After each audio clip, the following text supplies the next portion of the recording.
Daily Good News, number 8. What it means to receive the grace of God by faith.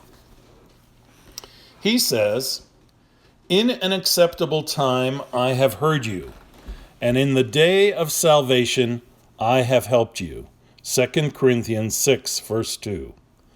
How complete and all-pervading is the reign of grace in the life where it is not received in vain. The Lord has set down the following list, embracing all things, in which we shall approve ourselves unto God.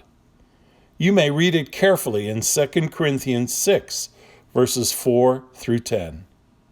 Quote, "In much patience, in tribulations, in needs, in distresses, in stripes, in imprisonments, in tumults, in labors, in sleeplessness, in fastings, by purity, by knowledge, by long-suffering, by kindness, by the Holy Spirit, by sincere love, by the word of truth, by the power of God, by the armor of righteousness on the right hand and on the left, by honor and dishonor, by evil report and good report, as deceivers and yet not true, as unknown and yet well known, as dying, and behold we live, as chastened and yet not killed, as sorrowful, yet always rejoicing, as poor, yet making many rich, as having nothing,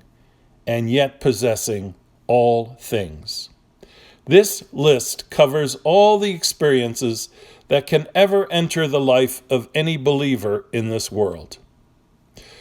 Where the grace of God is, not received in vain, that grace will so take possession and control of the life that every experience will be turned to making us approved unto God and building us up in perfection to the measure of the stature of the fullness of Christ.